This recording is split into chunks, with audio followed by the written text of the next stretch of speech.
tanong ko ho ay, bakit kayong mga dating daan ay hindi nyo kayang sabihin na kayo ay ligtas na? Sabi mo, ba't hindi ko masabing ligtas na ako? Ba't ang mga taga-dating daan di masabing ligtas na ako?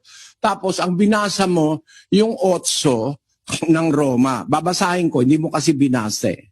Roma 8:15, 8:16, kapatid na Daniel.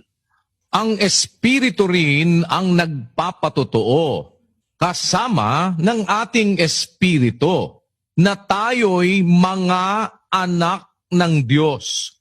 Ayan. Yung pagiging anak ng Diyos, kapatid, hindi ang ibig sabihin, no, ligtas ka na agad. No? Hindi ang ibig sabihin ng pagiging anak ng Diyos, ligtas ka na agad. Huh? Pakita ko sa iyo ang pruweba. Siguro hindi tinuro sa iyo ng pastor mo, no? Hindi ba si Adan ay anak ng Diyos? Ibig ba sabihin, ligtas na agad si Adan dahil tinawag siyang anak ng Diyos? Ganun ba ang interpretasyon niyo sa Biblia? Basahin natin ang Lucas, Kapitulo 3, yung huling-huling talata dun sa lineage ng Panginoon Kristo. Na anak ni Enos, ni Seth, ni Adam ng Diyos. Eh di ba si Adam anak ng Diyos? Ano nangyari kay Adam? Ligtas na. Matindi kayo. Hindi ko mo anak ng Diyos, ligtas na. Iba yung ligtas kaysa sa anak ng Diyos. Merong anak ng Diyos, umaalis sa pagiging anak ng Diyos. Alam nyo ba yon, mga Baptist, mga ministro ng Baptist? Noong ginagawa ang sanlibutan, merong mga nag-aawitang anak ng Diyos.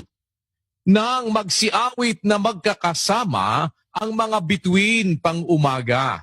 At ang lahat ng mga anak na lalaki ng Diyos ay naghihiyawan sa kagalakan. Ayan, nung palang ginagawa ang mundo, meron palang mga anak ng Diyos noon, sons of God, na tuwan-tuwa, nilikha ng Diyos ang mundo, wala pang tao noon. Itong mga anak ng Diyos na ito na sinasabi ni Kehob ay mga anghel. Tinatawag na mga bituing pang umaga. Ligtas na dahil anak ng Diyos. Mali ka dyan, kapatid. Diyan mo ba papatunayan na ang kapatid mo, mahal mo? Nagsasalita ka lang hindi mo naiintindihan eh. Kung talagang mahal mo ang kaluluwa ng kapatid mo, magsuri ka muna. Hindi ko mo, may nabasa ka na, dahil tinanggap mo espiritu, anak ka na ng Diyos, kung lumaya sa'yo, alam mo ba na pwede lumayas ang Espiritu Santo ng Diyos? Ligtas ka na, sabi mo. 51 Gs ng awit. Pakinggan niyo mga kapatid. Likhaan mo ako ng isang malinis na puso, O Diyos, at magbago ka ng isang matuwid na espiritu sa loob ko. Huwag mong akong paalisin sa iyong harapan, at huwag mong bawiin ang iyong banal na espiritu sa akin. Tama, binabawi yan, hoy. Para sabihin mo, meron ako espiritu, ligtas na ako. Kagaguhan yan.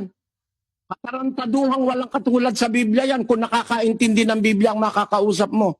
Hindi ko mo may espiritu ka, tarantado ka naman, ayaw mong gumawa ng mabuti, meron ka pa rin ng Diyos, ligtas ka pa rin, ayaw mong gumawa ng mabuti.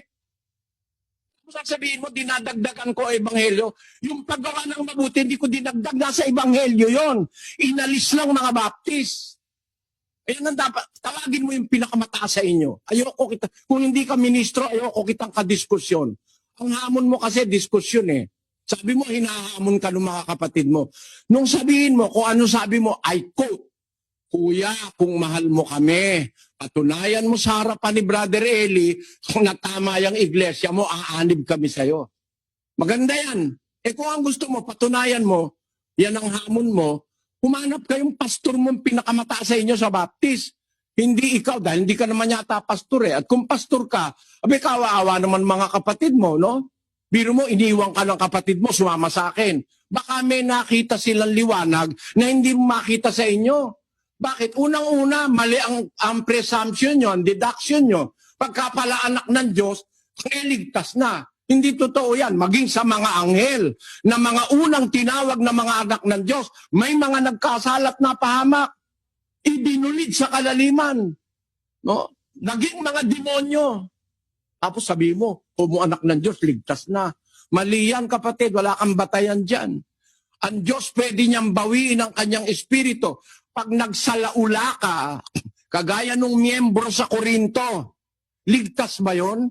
5:1 hanggang 3, kapatid na Daniel, ng unang Korinto. Sa kasalukuyay nababalita na sa inyo'y may pakikiapid, at ang ganyang pakikiapid ay wala kahit sa mga hentil, na isa sa inyo'y nag-aari ng asawa ng kanyang ama. At kayo'y mga mapagpalalo, at hindi kayo bagkus ng alumbay upang maalis sa gitna ninyo ang gumagawa ng gawang ito. Sapagkat ako sa katotohanan, bagamat wala sa harapan ninyo sa katawan, ngunit ako'y nasa harapan ninyo sa espiritu. Akin ngang hinatulan na ang gumawa ng bagay na ito na tulad sa ako'y nahaharap sa pangalan ng ating Panginoong Hesus, nang nangagkakatipon kayo at ang aking espiritu na taglay ang kapangyarihan ng ating Panginoong Hesus, upang ang ganyan ay ibigay kay Satanas. Nakita mo? Di ba miyembro ng iglesia yan? Pero gumagawa ng masama, ayaw magawin yung mabuti. Ang ganyan ibigay kay Satanas sa ikawawasak ng kanyang laman upang ang espiritu ay maligtas. Kaya yung espiritong ibinibigay ng Diyos sa bautismo, inaalis yun. Pagka ititiwalag ka sa iglesia, totoo, may tiwalag. Sa inyo yata, walang tiwalag eh. Kahit ano gawin nyo, ligtas na kayo eh. Yan ang masama sa iglesia ng Baptist. At kung kaya talagang sa Diyos kayo, bakit ang dai-dain yung grupo? Puro kayo Baptist, Southern Baptist, Modern Baptist, Conservative Baptist. Bakit mahigit 100 Baptist? Kailangan lang daw sumampalataya, ligtas na. Malaking kasinungalingan yan. Kaya kayo ngayon, hilig na kami, ligtas na kami. Ligtas ka na sa COVID nga, hindi ka pa nakakatiyak na ligtas ka eh.